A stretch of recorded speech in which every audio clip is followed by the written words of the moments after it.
Welcome to That's Good for Footy.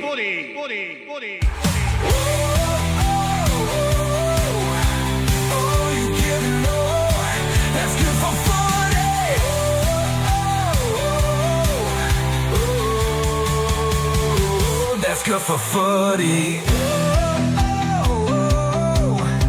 This is what you pray for. Every night and every day for you give it all, and you get more. That's good for footy.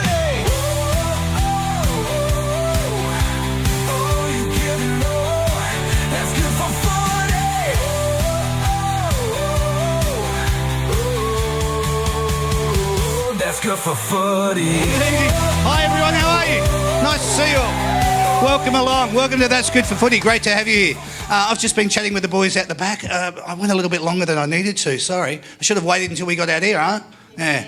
Anyway, they're out there. They're ready to come out and meet you lot. So first little point of business, when they come out, make sure you make them feel welcome, all right? I know you're going to, but it's just one of those things you have to say. So without too much further ado, let's get stuck in. I'd like to say welcome along to the That's Good Footy panel show. This is the family-friendly, live and interactive footy panel show. This is the place where the fans meet the players and the players meet the fans. It's as simple as that. These shows allow you to see the players be themselves. I'm ready, let's go. Bulldogs show, it's June the 18th, 2025. Please welcome to the show. He's our first panellist. He was born on the 3rd of July in 1999. He has played a total of 138 games and he's kicked a total of 48 goals. He made his AFL debut back in 2018, and when he plays for the Western Bulldogs Football Club, he wears the number 20 on his back. Could you please welcome to the stage, Ed Richards. Sons of the West, red, white and blue. We come out strong, Bulldogs through and through. Bulldogs fight and Bulldogs roar. We give our very Thank you. best. Very lovely. I always say that it's nice to sort of walk out to that, you know, that rendition of the club, the song that he plays for. How do you feel when you actually come out and you see all these fans here? The room's nice and warm. It's got a boutique style feel to it. Yeah, it's good. It's great to see everybody here. Yeah. I'm sure there was a few at last night's events as well, so it's great. It's great to that you've done the double up. Thanks for coming. Done the double up, I like it. Speaking of double ups, let's get him out here. He's our second panellist. He was born on the 22nd of July in 1996. He's played a total of 168 games and he has kicked 85 goals. He made his AFL debut back in 2015. When he plays for the Western Bulldogs Football Club, he wears the number 31 on his back. Could you please welcome to the stage, Bailey Dale. Sons of the West, red, white and blue. We come out smiling, Bulldogs through and through. Bulldogs fight and Bulldogs roar. We give our very best. 'Cause you can't beat the boys of the Bulldog breed. We're the team of the mighty. There you go. Team of the Mighty West, and we happen to be in the western suburbs. How good's that? You guys would probably look out and you'd see quite a few familiar faces, wouldn't you? People that are normally either in the cheer squad or down along the boundary line or selling merchandise at South Melbourne Market or, you know, that sort of thing. Yeah, there's a couple out here I've noticed. A Yeah, couple yeah. of the cheer squad members and player sponsors. So Yeah, people out it's on always pro- good to see some familiar faces. For sure. A couple out on parole tonight, which is great. Wonderful to have you all here. Seriously wonderful. Is Chris in the room? Where's Chris? Is there Chris not here? No? I had a message come through from Chris. He suggested there was two individuals from the Western Bulldogs Football Club that he would really love to see, and I've just asked where he is and he's not even here. But point being is I'm stoked to have you two here because you blokes are in ripping form. Thank you. Thank you. And I think it's timely that you came on and did a That's Good Footy panel show, so as we can put this one in the kit, and then we can get you back and do some more later on. All right. So very happy to have you both here. Let's get stuck into our first little segment. What we're going to do is just get a little bit of insight into both of you. We're going to do it in our first segment. It's called All About You. That's good for footy.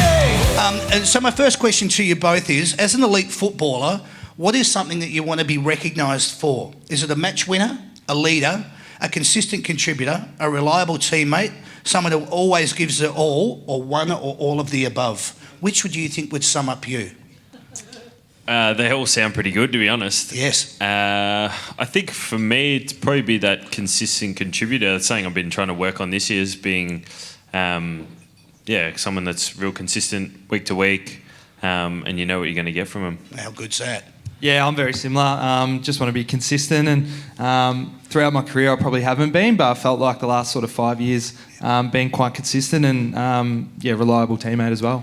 Can I ask you, Bailey, what have you attributed that to? You said that initially you probably weren't, but now you are. Is it coaching style? Is it technique? Is it knowing your role? Is it being given the right kind of instruction that you've needed? Yeah, it's probably a few different things. I mean, early in my career, I was more of a sort of medium forward winger, and then changed roles into the back line recently. So the back end of the ground probably suits my game style a little bit more, being able to run and use my foot skills and not being so much traffic all the time. So that's probably one of the reasons, but just maturity as a player, I think, as well. Yep, good answer.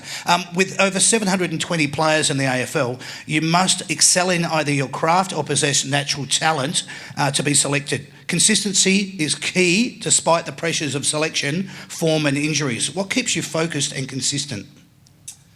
It's a good question. I mean, we do, I guess we have a lot of training. I think training's something that I really pride myself on, is go out there with a lot of energy, make sure you're trying to get better every time. We had this sort of saying that was turn your strengths into weapons and your weaknesses into strengths.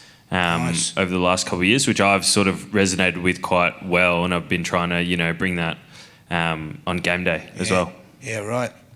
Yeah, I think even just our list as well. We're such a young list, and there's always guys pushing for spots. So for me, it's just that competitiveness to be able to hold your position in the team one, but then also perform at a high level to help contribute to wins and hopefully premierships down the track. But absolutely, they're probably the two main drivers. Does it? I don't want to use the word freak out, but does it freak you out that you're playing? There's 720 players in the AFL system, 25 million people in Australia. You're in a very elite class.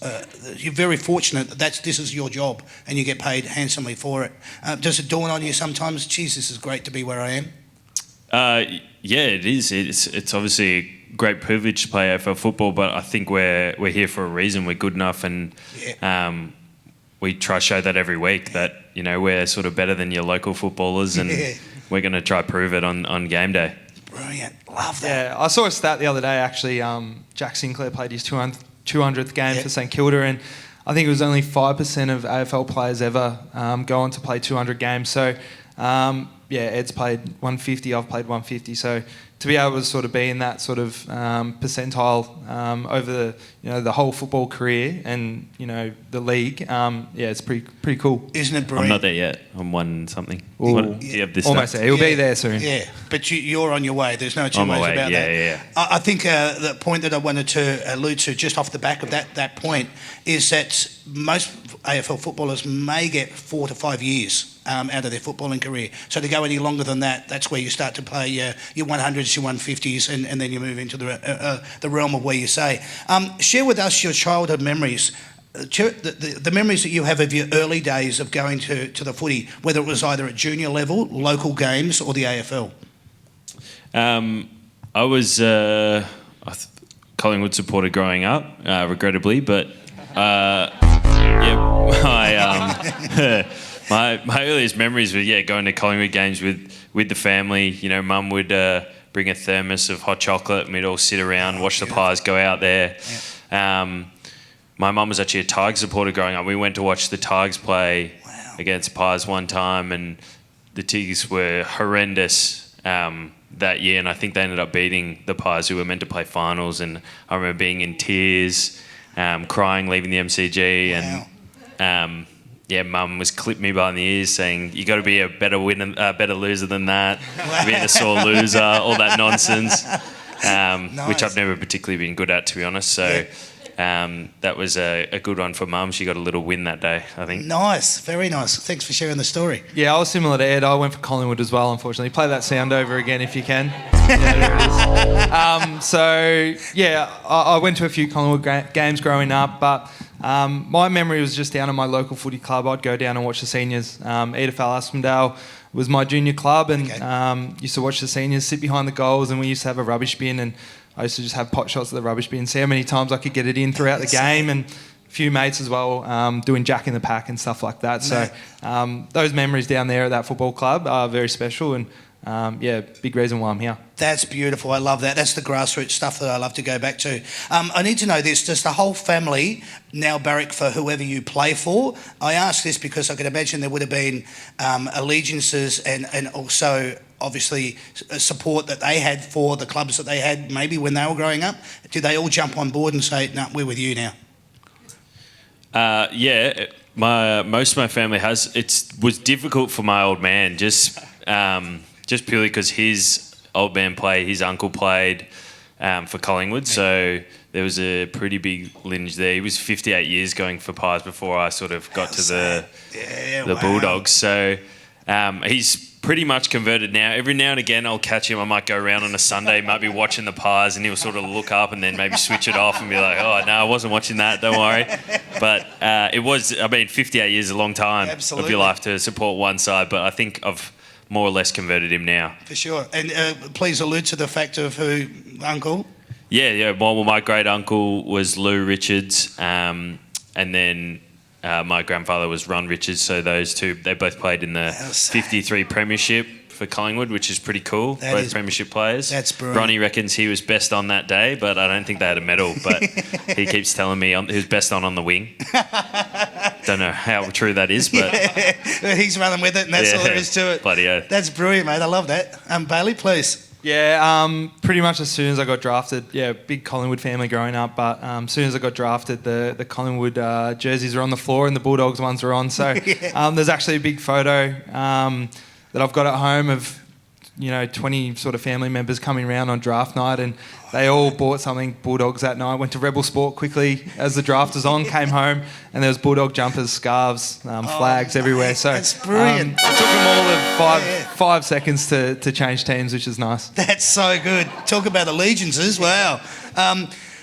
Is the whole family like a footballing family? Are there rituals or routines that you as a family have always done? I guess so, yeah. I guess it was a pretty strong footballing family in my family. No real rituals or anything like that, but I guess they were just very strong supporters, always barracked hard and always had a lot of pride. Yeah, no real rituals, but we'd always go down to my local club and watch that game. And then I just remember me getting ready for my Sunday games as a junior, and Dad and I would sit on the couch and usually watch Before the Bounce or something like that, and then watch the game, and I'd drift off on the couch brilliant. At half time. So that was pretty cool memory that we used to do, and my uncle used to drive me to a lot of my games as well. So little rituals, and they always come to our games now, which is always sort of nice. Awesome, mate. Thank you for sharing that.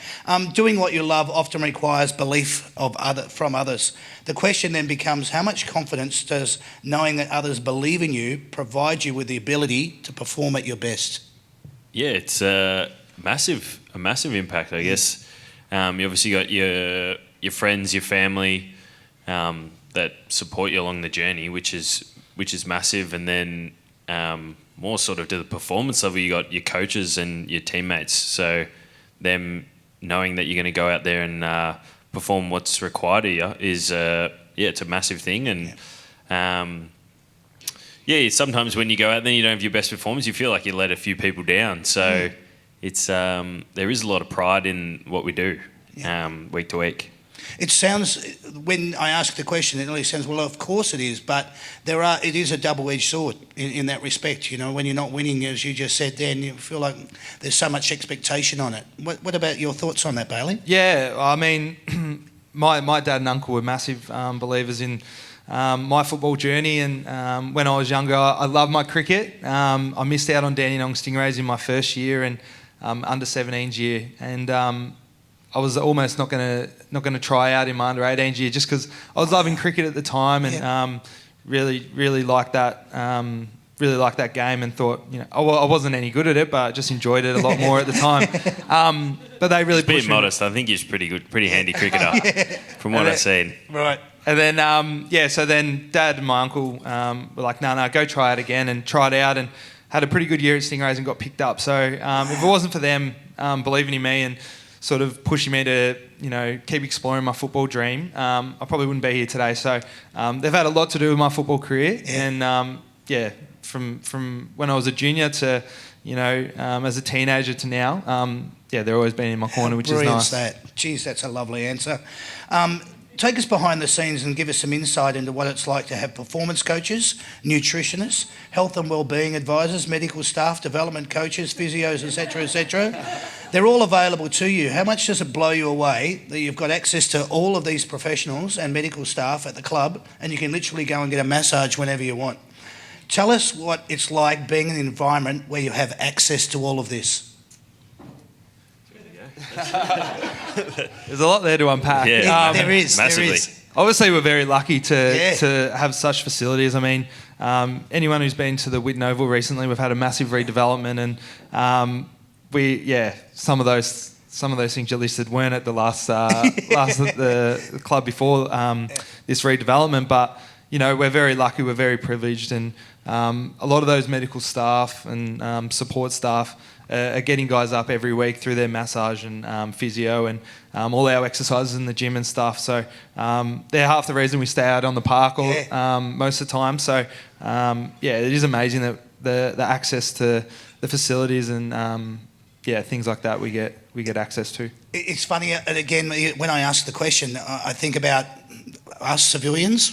You know, we're out with you guys. It's just so wonderful to have all of that to make you perform and be your best, and to know that if you've got a little ailment or a soft tissue injury or something like that, you know you've got the best professional help around you. That's where that question comes from. Yeah, I think even like our mates might go get a scan on a hamstring they've done in local footy, and they have to wait 2 weeks for their results, and we get a phone call 20 minutes later knowing that you've either done a hammy or you haven't. So the amount of support we get is pretty good. Same with surgeries as everything. We'd have you might have a pretty bad injury. You'll be in surgery that night.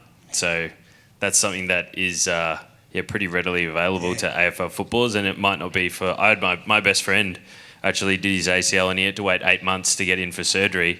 There you go. Granted, he was skiing in Japan and couldn't get home in time, but he was like, you blokes are so lucky. I've got to wait 8 months, and I broke my ankle a few years ago, and I was in that night for surgery. So it's happens really quick. Wow, it's amazing. I need to know, boys, do you watch much footy on TV? And if you do you watch it with the sound up or down? I don't really watch too much, to be honest. Yeah. If I do watch it, it'll probably be when I'm at the pub or something with a few mates, and so the sound's down. So I won't listen to it. Yep. No. Yep. Okay. I usually watch it the night before we play. Maybe on like a 7 or an 8. Just have it on in the background, but don't have to listen too much. Yeah. I ask that because it's relevant. It then brings me to this. There are so many options out there to get your footy fix, so much so that the landscape is saturated with content now. How do you decide what to take in, what you read, and what you listen to? Some of it you don't really decide. You'll be on Instagram or any social media platform and it just sort of comes up. Yep. Just naturally with your algorithm, you get tagged in a few photos at training. Yep. That's Western Bulldogs comes in, then the AFL will tag you in something, then you get sort of more AFL content, more AFL related stuff throughout your Instagram. So you see, I guess, what's sort of popular and what's now comes through social media is pretty thick and fast. Yeah, that's interesting. Yeah. Yeah, it's almost hard to avoid at times. Yeah. Anyone on social media, you scroll a couple of times and there's 5 different articles about the same thing. So, it's pretty hard to avoid, but some guys, try to stay off it as much as they can. I hear you. Before a big game, do you like your own space? Are you nervous? Are you anxious? Are you talkative? Or are you quiet and you just like to go through your routine? Which sort of an individual are you? Pretty quiet, just sort of go about my business. I'll just drive into the game, get to the ground, get strapped, and then probably have 5 or 10 minutes to myself on the oval, just having a kick at a couple of goals and a little bit of visualising just to, hopefully the game goes the way I want it, but doesn't always. But, just get out on the ground and, just sort of get out there and see what the crowd's like, and it's good. When it comes to arriving, how long before the game are you actually there? We get prep time, so every player gets a time where they come in and they get their ankles strapped or shoulders strapped. So for me, I'm usually 2 and a bit hours before the game, and then that gives me plenty of time to do what I need to do. Yeah, right. And you, Ed? Yeah, I'm similar. Yeah, Okay. 2 hours is probably the minimum, I would say. Okay. And what about your persona? What are you? I guess I'm probably, once I sort of get in the building, I'm excited, energised, ready to go. So I'll be pretty relaxed throughout the day. I won't talk to anyone or do much, but then once I get there, I feel like I get energised by the just the feeling of playing. Yeah. And then you obviously got your teammates around you, like to talk a bit of shit before the game. It's always a bit of fun. Beautiful. Everyone's up for a chat. Everyone's ready to go. It's a great atmosphere. Yeah, nice. Yeah, he drives the energy, Eddie. When we get on the field, he's always the first one to be yelling and screaming. So it's always nice when he's up and about. He's going to have a good game. Good, because there's going to be 2 questions relating to that very shortly, but I'm glad you've given me a heads up.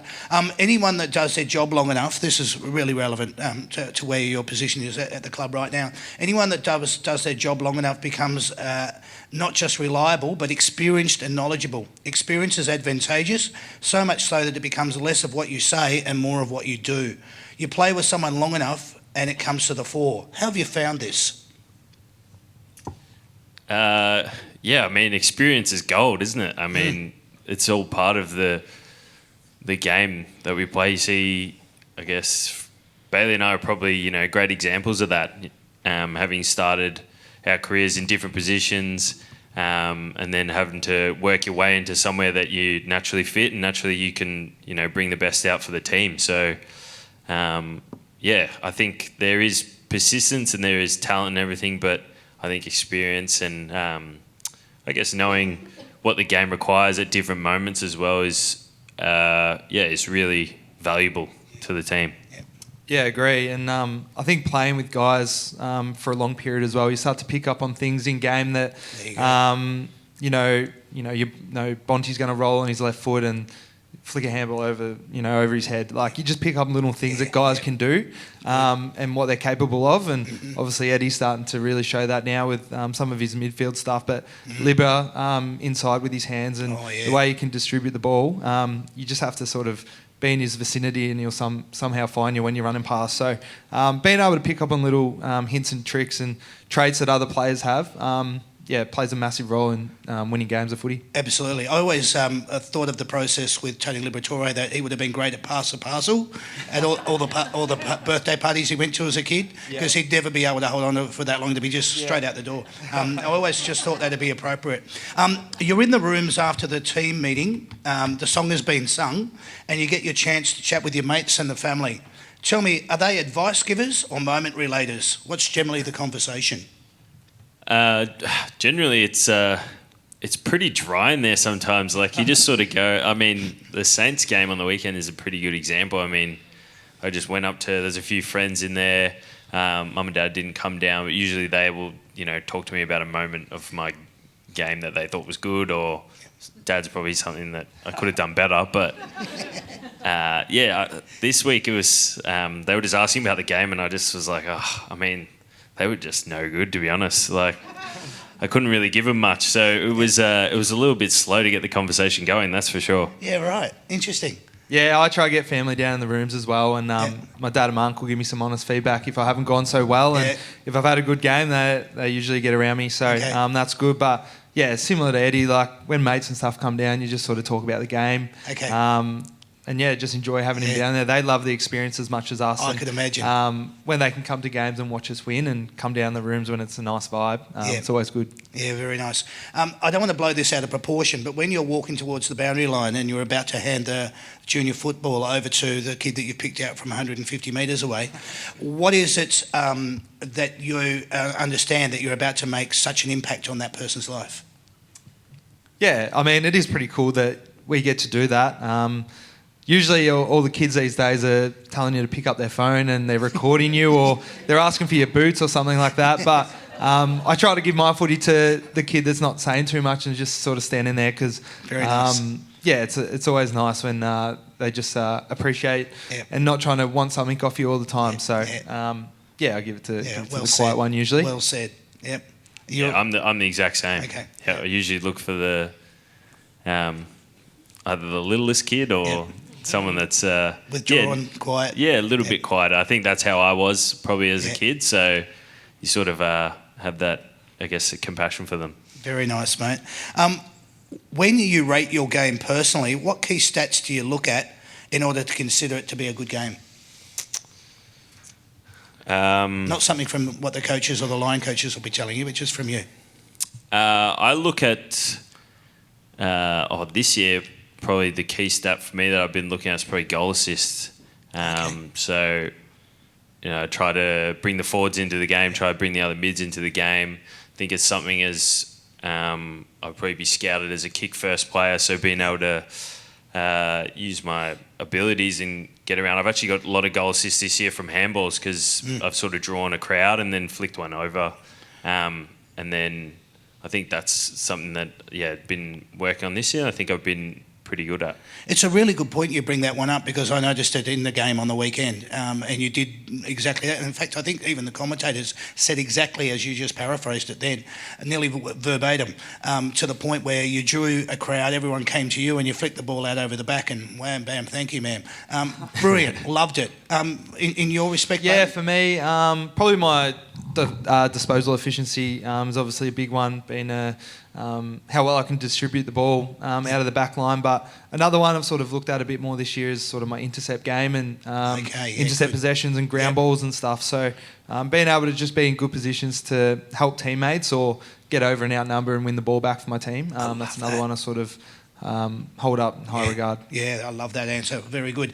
Do you manifest things? Do you write down the goals you want to achieve? Are you one of those kind of individuals? No? Not massively. No, not me. I sort of I have a little think about what I want to do, but more for me, I just like to go out there, play on instinct and whatever sort of unfolds. But have a few little key focuses, as I said, going into the game with those sort of stats. But just sort of see how the game pans out. Very nice. The younger you is having a chat with the older you. How proud would the younger you be with what you've achieved thus far? I think they'd be extremely proud, I'd like to say. I always wanted to be a footballer growing up. And then I guess things sort of change when you're going through high school and you might think it's not that realistic, which was a case for me. I probably wasn't going to get drafted until I was 18, which sort of came on real thick and fast for me. But I think, when I was a kid, it's something you always dream of. And I know to be able to have almost played 150 games now is something I'm very proud of myself. I'm sure the younger me would love that for sure. That's a lovely answer. Well said. Yeah, very similar. I think he'd be very proud. Obviously, every question you get asked growing up is what you want to be, and I would have answered be an AFL footballer. Yeah. So to be one now and have a sort of 10-year career so far and play 150 games, I think he'd be very proud. And you see all the kids after the game, as you said before, being able to give the footies out, and a lot of them probably aspire to be that. So the way you can sort of make their day by giving them a footy or doing school visits and stuff like that, it's pretty special. Oh, brilliant. Goosebumps, sorry. That's all right. Don't worry about me. You're walking up the race. You're about to come onto the ground. What are you saying to each other? Roughly. To be honest, I'm sort of a little bit in my own world when I'm walking up the Okay. race. Sort of just taking everything in. Give a couple of pats on the bums of the boys on the way out, but that's about it. Okay. Until we sort of get out there and we're in the warm up and we're hitting bodies and Yep. kicking the footies around. Okay. Yeah, pretty quiet and just sort of level headed. Nice. Yeah, I'm probably trying to get up and about, get energised. Trying to think, there's probably a few kids in the room. Yeah, there is. So there's probably plenty of things can't really say here, but it's about getting everyone involved, getting everyone up and about, Yep. bringing the energy. Usually comes with a few choice words. Yep. We owe these blokes today, but replace blokes with something else, and then things like that. Yeah, nice. Okay. Maybe just to soften the load here, in relation to when you come up and you've just crossed the line, everyone loves that saying, white line fever, as soon as you get across the boundary line. What's your routine when it comes to the banners? Ducking under, touching, going round, what? Where are you? I actually don't really have anything. Our banner's it's got a little slit in it and it flies up, so it's pretty nice. I had a thing a couple of years ago where I'm like, I've got to touch the banner, and then I'm like, why do I need to touch the banner? It doesn't really matter. So I just sort of left that one, and I don't really care anymore. Yeah, nice. I usually just run under it. Don't try to touch it. So not like Eddie. Yeah, good. I like that. Thank you. We all have something we know we are good at. Is there a skill or attribute that you think you could be better at in order for you to give your perfect game?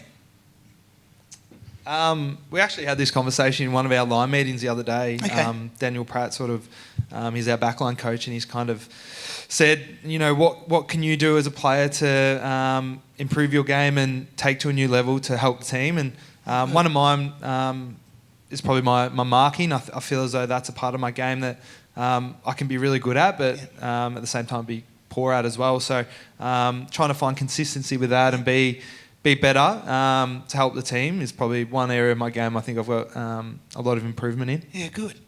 Mine's probably tackling. I feel like it's just too inconsistent. I had quite a good game on the weekend tackling, but I think it's just a bit too few and far in between, just with my good games and my bad games. So if I can get that, I'm around the ball enough, so I've got to be able to get a few tackles, don't I? So I think, it's something that's just a little inconsistent. Yeah, all right. Describe the experience of walking back down the race after a close win, not like last week, but we'll get to that. You put in maximum effort, everyone played to their strengths, and you walk off together. You achieved victory, and then you proceed into the rooms to sing the song as a group. You're forming a circle, you're arm in arm. Reflect on that nature of the emotion. The energy levels must be palpable. Tell us what that feeling's like for you.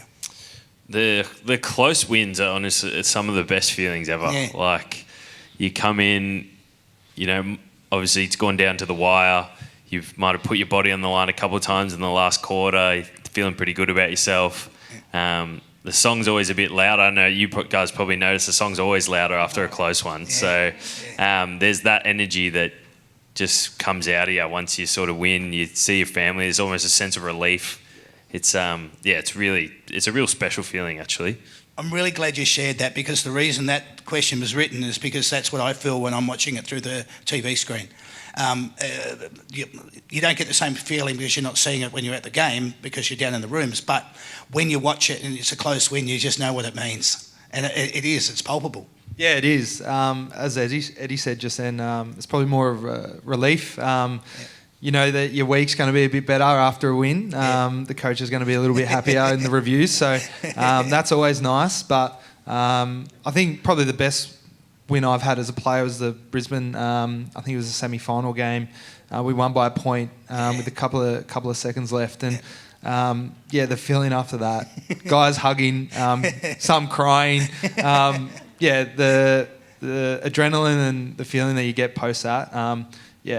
You don't get it too many times, so it's pretty special. What a lovely emotion to share. How do you feel or rate yourself from outside 50, regardless of the angle, whether you're on the run or a set shot? How do you rate yourself?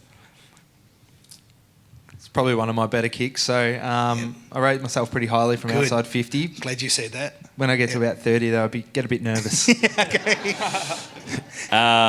I feel like I've got a pretty penetrating leg. I can kick the ball quite far, but sometimes when I get in front of goal, I don't know what it is. It's the biggest target in the game, and I somehow shank them all the time. I can probably pinpoint somebody, 60 metres down the line, but when it comes to goal, sometimes I'm a little bit shaky. Yeah, but it's something I guess I've been working on this year. That's amazing. It leads me into this question because sometimes, and you've really just surmised it for me perfectly, sometimes the moment warrants it. It's a classic example with Still Sidebottom in the 2023 Grand Final, where you say to yourself, I feel like I can kick the shit out of this thing. Or do you tend to be more conservative, kick through the ball and do the team discipline thing? Or is it all about the moment? I feel like the moment's got to come into it sometimes. Yeah. Like you might have a few moments in the game where you have a bit of adrenaline or something. Your kick does maybe go 2 or 3 metres further than you probably anticipated. So I think in that situation, that's probably what happened. I think riding on the wave of emotion. I think there's also times where you're having a really good kicking game and you sort of get a bit arrogant. And you're like, I think I've got this one. Thank you. I think this is mine today. And then others, you might be like, gee, I haven't hit one sweet today. I might just centre this to the top of the square. That's gold. That's because when that question written is waiting for that answer. Brilliant, because that's the first time I've actually read it, and you're the first one to answer it. So good I can't stuff. answer it much better than that, unfortunately. It's amazing. It is good. Like, he makes a great point. When you're having those sort of games where you feel like you're hitting every kick, you probably are going back from 50 and trying to send one through. But I've had plenty of games where I'm not kicking it too well. So you just set it up to the top of the square and you can sense hope it. Das can mark it or someone like that. AFL was played primarily during winter months here in Australia, and taking into consideration the varying conditions depending on the game's location. Players can experience conditions like snow in Canberra, raining and cold in Tasmania, blustery and freezing in Ballarat, torrential rain and slippery conditions on the Gold Coast, or hot and dry conditions in WA. Is there a particular environment you prefer to play your footy in? Marvel.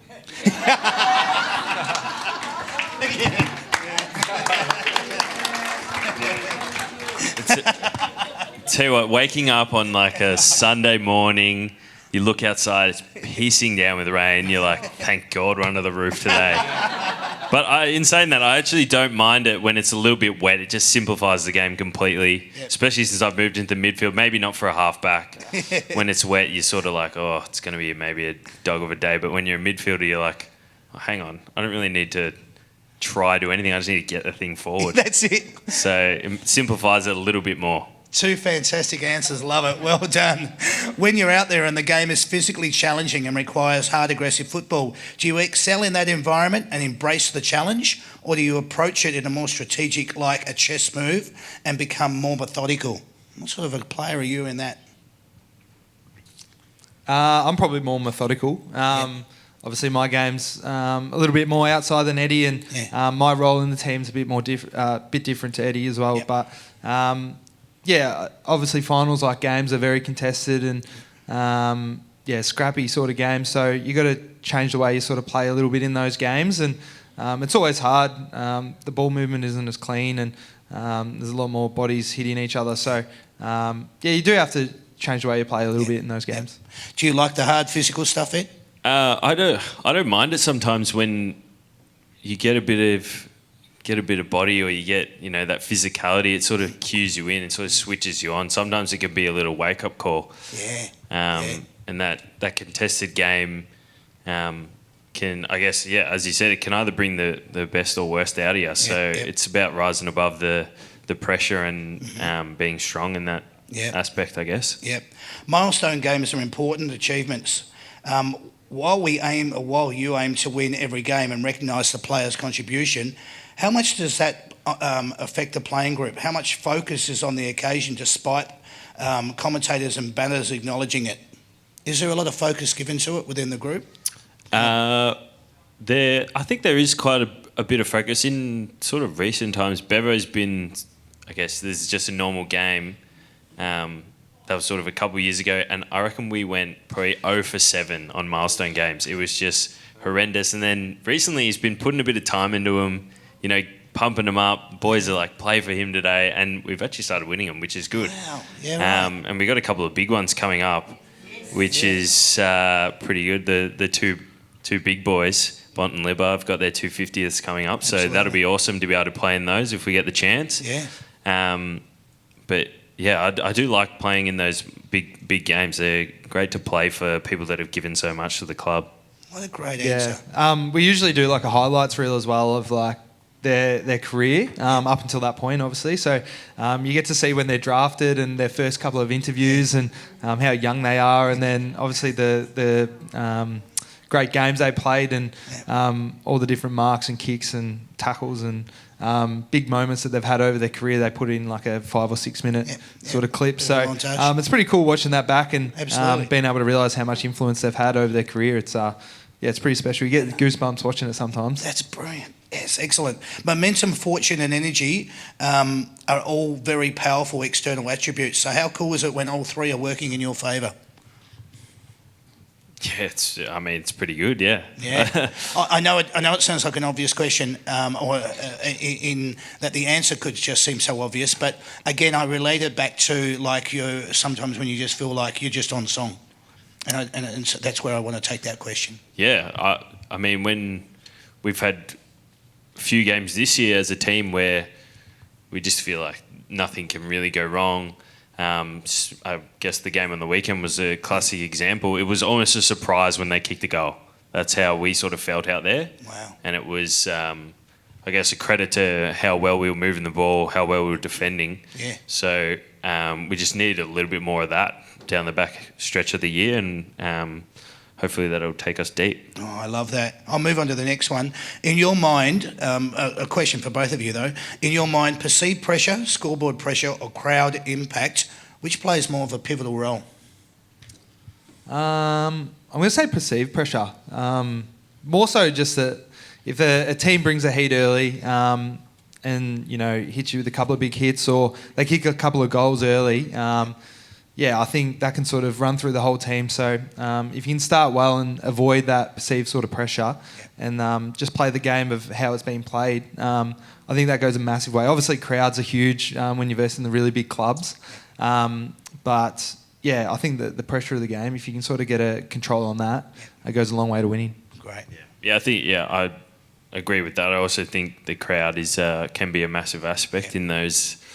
in the tight ones especially, or when you may lack momentum and they're sort of coming, you can sort of feel the rumble in the audience. So you got to... I mean, we've had a couple of games where we've been able to silence the home crowd early, which is always a really good feeling as well. Absolutely. Let's talk form and position, guys.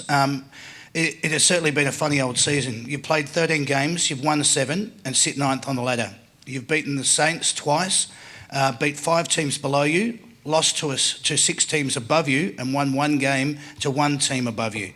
Next 3 games, Tigers, Swans and Kangaroos. Is a great opportunity to go into the top 8 and make your presence be known heading into the finals. Please tell me what you have made of the doggy season thus far. What's the feeling like around the playing group and what's the emphasis on what you want to focus on, not just this week but this period of the season and also the fixture? Yeah, I mean, so far this year we've probably been a little bit inconsistent. Obviously, with our win-loss being pretty similar, but we've had some really good games, really good patches, but probably 1 or 2 quarters in a game that is costing us wins, especially against the really good sides. Brisbane game's probably a really obvious one where we were up by a fair bit at half-time and then, just got done over the game. So...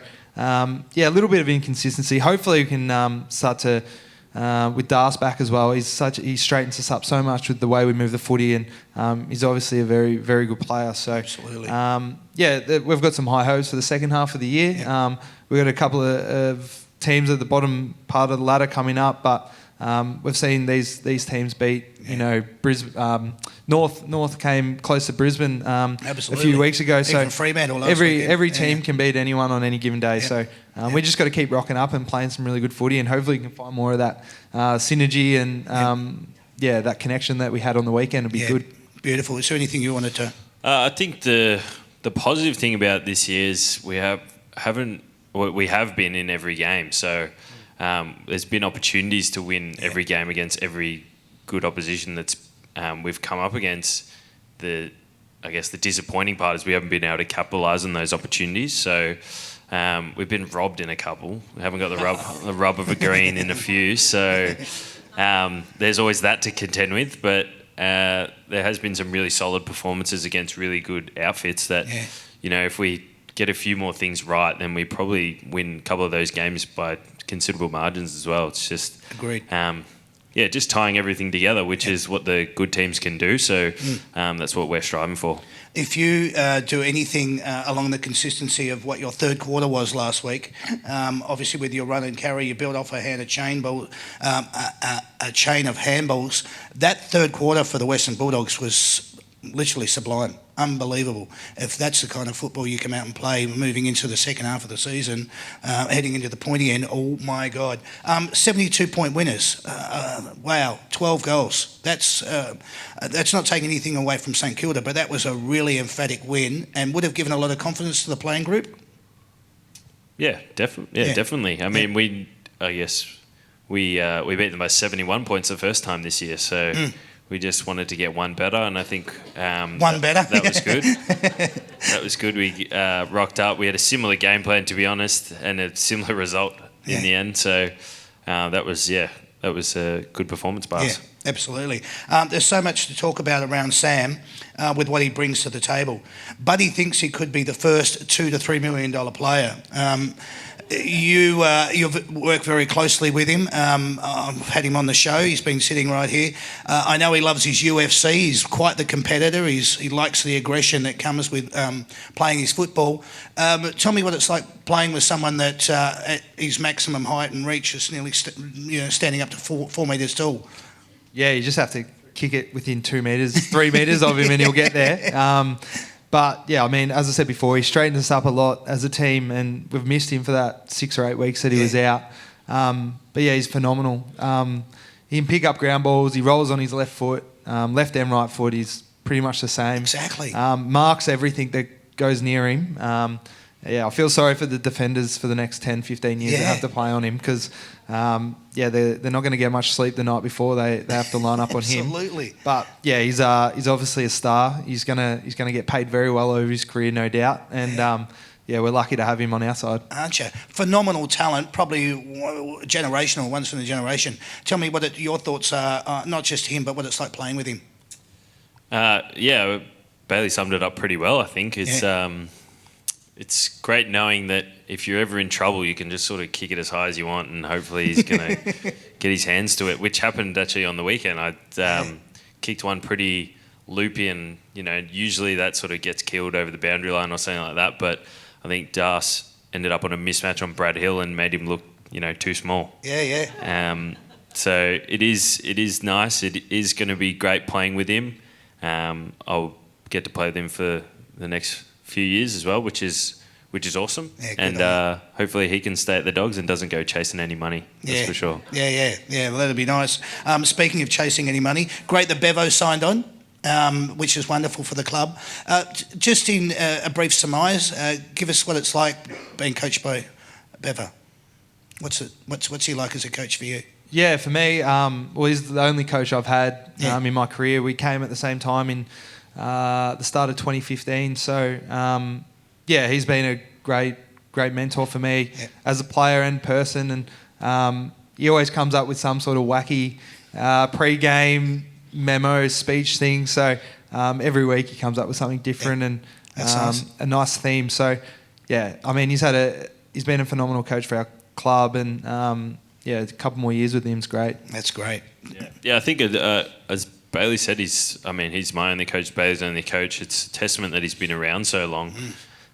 You see sort of these other clubs, you got bigger clubs that might, go through 3 or 4 coaches in that period. So it's nice that Bevo, obviously being a premiership coach as well, he's taken us to grand finals. We've been in final series, which is great, and hopefully we can have a little bit more success with him. How wonderful is that?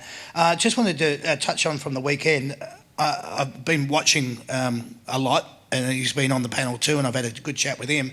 Rory Lobb, He seems to, maybe the fans are starting to warm to him, the way that I always would have hoped he was. I know Cody Waitman, when he was on the show with him, just said he's just such a terrific bloke. He really looks like he's found not just form, but he's found his calling in his new role. He was phenomenal on the weekend. Any thoughts on how you would describe what it's like working with him at the moment?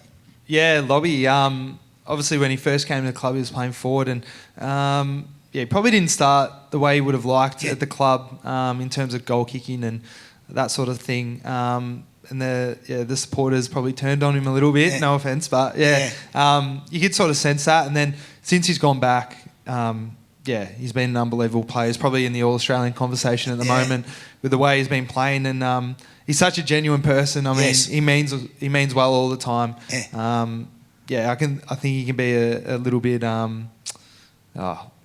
misunderstood at times through his social media and stuff like that. But he's one of the nicest people you meet, and he's very genuine. Good on you, mate. Well said. I'm not going to harp on this, but I just do want to point out Jamara was obviously back training, back out on the field.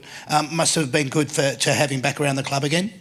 Yeah, no, it was great to see Mar. He obviously had to go away for a little bit and just do some work on himself. Really, it just wasn't working mentally for him more than anything. He just wasn't feeling great around the whole football world.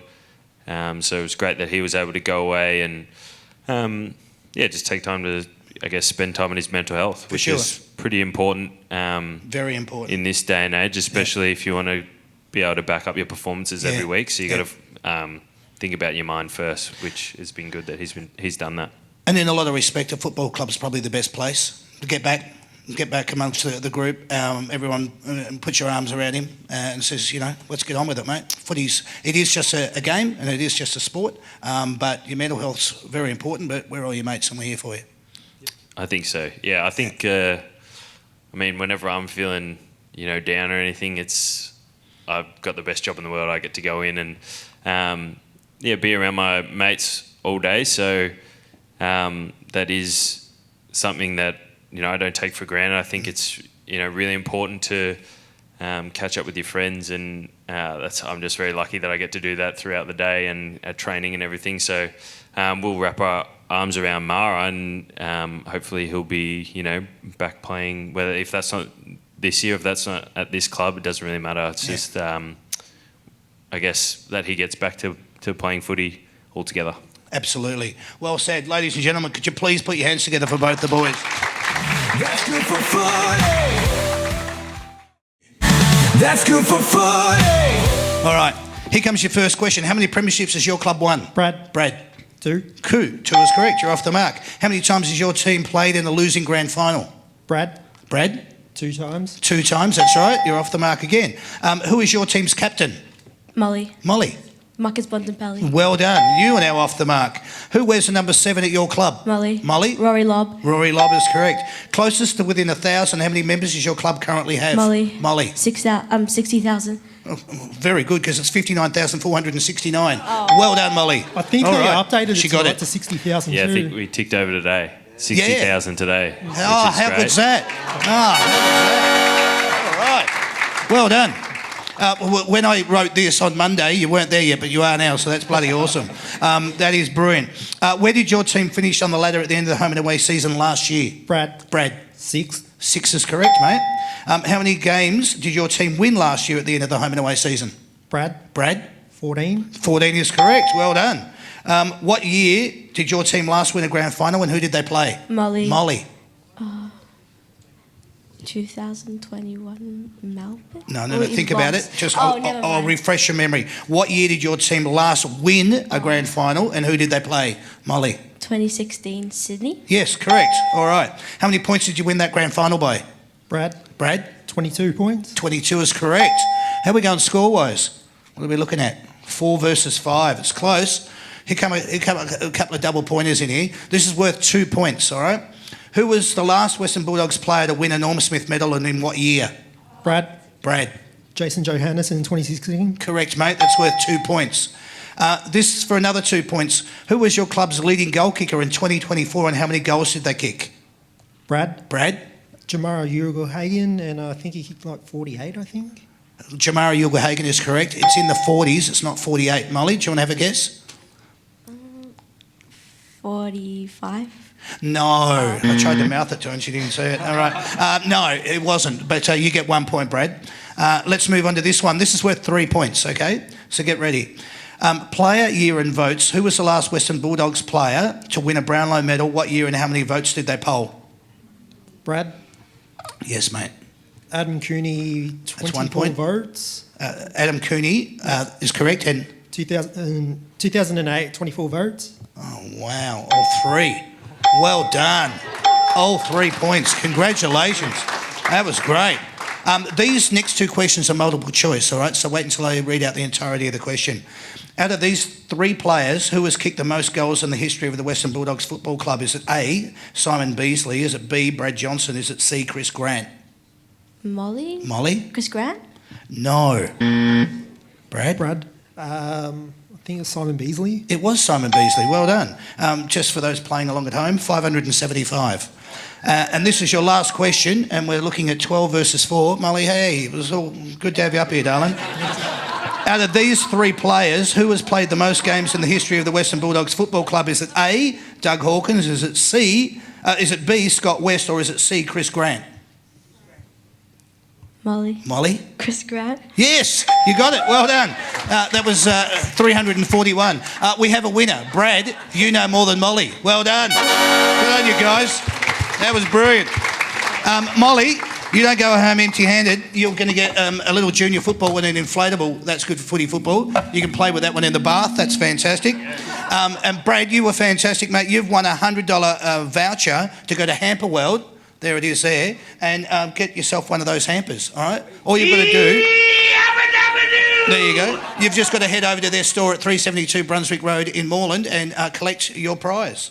That's yours, mate. Thank you very much. Well done. Thanks, guys. That's good for footy. There you go. Congratulations to our I Know More winner. You have just scored yourself a $100 gift certificate from Hamper World. Hamper World have hundreds of hampers available for every occasion. Head down to their showroom, which is located at 372 Moreland Road in Brunswick, to choose something special for that someone special. That someone special is you, Brad. Well done. Congratulations. That's good for footy. There you go. All right. So, Erin, you've got in front of you 9 categories. All right. What you need to do is you need to choose which category you would like to go, which you would like to choose. All right. I'm going to read it out to everybody. Category number 1 is Australiana. Category number 2 is Brownlow medal winners. Category number 3 is grand final winners. Category number 4 is Norm Smith medalists. Category number 5, number 23s in the AFL. Category number 6, Coleman medalists. Category number 7, AFL VFL history. Category number 8 is TV characters, and category number 9 is club sponsors. Which would you like to choose? I'll have 9, please. You're going to go for club sponsors. All right. So what's going to happen here, now that we've introduced a segment, you're going to have 1 minute, okay? Yep. 1 minute on the clock. I'm going to read out for you all the actual club sponsors, and you're going to tell me which club they're associated with. Is that simple enough? Yep. Please tell me it is. Otherwise, I'm going to get Simple so enough. Confused up here. So you've got 1 minute on the clock, and the boys will keep score. But in this instance, Ed's going to be keeping score for you because you two are correlated in where you're standing. So here we go. 1 minute on the clock. Which club are these major sponsors associated with? Your time starts now. Toyota. Pass. Adelaide. Emirates. Collingwood. Correct. Hyundai. Carlton. Correct. Tradie. Essendon. Correct. Ford. Geelong. Correct. Nissan. Pass. Hawthorn. Grilled. Pass. Melbourne. Mazda. North Melbourne. Correct. NIB. Richmond. Yes. QBE. Insurance. Brisbane. No. Sydney. Red Rooster. St Kilda. Yes. Oh, St Kilda. Yeah, St Kilda. Yeah, you got it. And Mission. Western Bulldogs. All right. Okay. How many did you get? 8. Not bad. Well done. 8. Good. Very nice, Aaron. Now, Brad, you get to choose off the list that's there What category would you like? I'm going to take number 3. Number 3. Grand final winners. All right. Okay. Let's see how confident you are here. So Bailey's going to be keeping score for you, and we'll see how we go. So what I'm going to do here, I'm going to read out the year. You've got to give me the club. Yeah. We cool with that? All right. Here comes your first one. Your time will start now. Who won the grand final in 2018? West Coast. Correct. Who won it in 2020? Richmond. Correct. Who won it in 2021? Melbourne. Correct. Who won it in 2023? Collingwood. Correct. Who won it in 2015? Hawthorn. Correct. Who won it in 2024? Brisbane. Correct. Who won it in 2017? Richmond. Correct. Who won it in 2016? Dogs. Dogs? Yes. Very confident. Who won it in 2022? Geelong. Oh, geez, you're good. Who won it in 2014? Hawthorn. Correct. Who won it in 2010? Collingwood. Correct. Who won it in succession? 2013, 2014 and 2015? Hawthorn. Correct. Who won it in succession? 2001, 2002, 2003? Brisbane. Correct. Who won it in 1984 and 1985? Pass. Essendon. Who won it in 2019 and 2020? Richmond. Wow. That was brilliant. That was amazing. 14. Mate, Brad, that was seriously good, mate. I'm blown away by that one. You were both fantastic. Erin, I mean, he was just too good tonight. All right. Erin, you don't go empty-handed. You've got obviously an inflatable and a little football that should add to your collection of the 25 you already have at home. But thank you very much for being a part of it. Brad, you were brilliant, mate. Guess what? Yamaha, our good sponsors, are going to give you a set of TWE3C Yamaha earbuds valued at $150, mate. They're yours. Not a bad little prize. Well done to you two. Thank you very much, Brad. Thank you, Erin. How good was that? Not bad.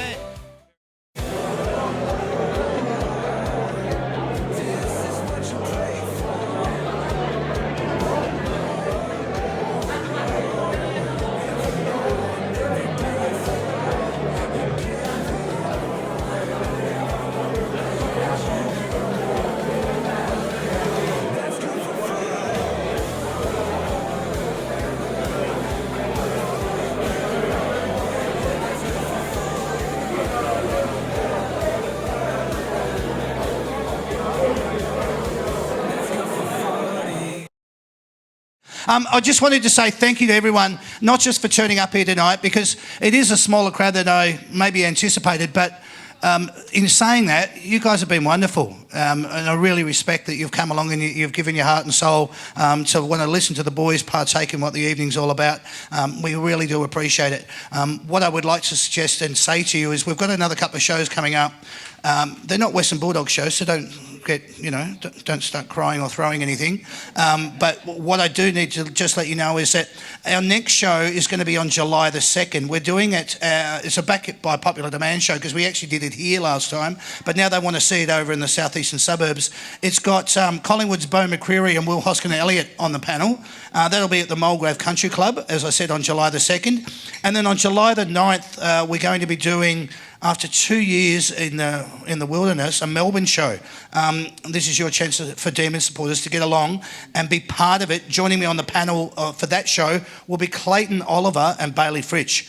So if you've got any friends that aren't Western Bulldog supporters and either barrack for Collingwood or Melbourne, which you probably don't, but that doesn't matter, just walk up to someone on the street randomly and tell them that they can come along to that show. You can only get your tickets through the That's Good Footy website, which is www.that'sgoodfooty.com.au/tickets. I also just wanted to say thank you to Sam, my sound guy, and to the lovely Sandy. Could you please put your hands together for them? Everyone thinks that there's so many people put these shows together, but there's not. There's only 3 of us, and some would say it looked like it, and then others say no, it's great. There's 3 of you, and you do a bloody good job. We appreciate your support. So does Sam, and so does Sandy. But what you're really here for is to put your hands together for these 2 wonderful lads, Bailey Dale and Ed Richards. Thank you both. I explained to you when I was saying in my introduction that these 2 are in ripping form. You can see they're in ripping form on the field because they're in ripping form here. They have been wonderful tonight. They've been so good to just listen to what they've got to say, and you've got some candid insight to what goes on down at the Western Bulldogs Football Club because these two have delivered it tonight. So once again, please just put your hands together for them. Thanks, guys. Thank you. Thanks, everyone. I just wanted to say we hadn't met each other, all right? I'm just vouching for that. We hadn't met each other before tonight, and I've really enjoyed your company. I've really enjoyed the conversation. I thank you both for making yourselves available and coming out and being here. One, did you enjoy yourself? And two, would you ever come back? They're taking a while to get their microphones. No, definitely.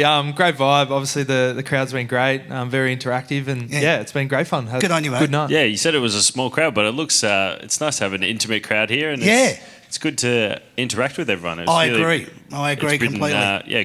good time. Good night. Excellent. Well, as I said, thanks so much to you two for just not only making yourselves available, but for being so candid tonight. I've had a great time. I think, and I hope that you have too. As I said, if you've had a good time, go and tell other people. If you haven't had a good time, don't tell anyone because no one likes a whinger. All right. But we would appreciate it if you did come back again and see us again soon. Go out there, enjoy your football, embrace everything that is going on that is Melbourne and Victoria. We appreciate your support. My name is Damien. This has been the That's Good Footy panel show. See you again real soon. Cheers, guys. Thank you.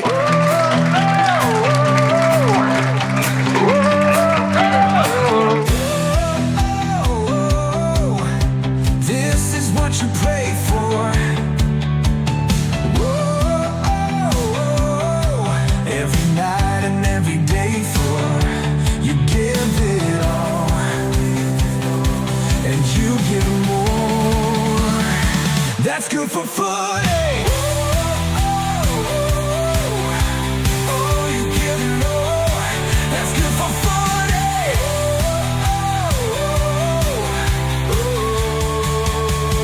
Oh, that's good for footy.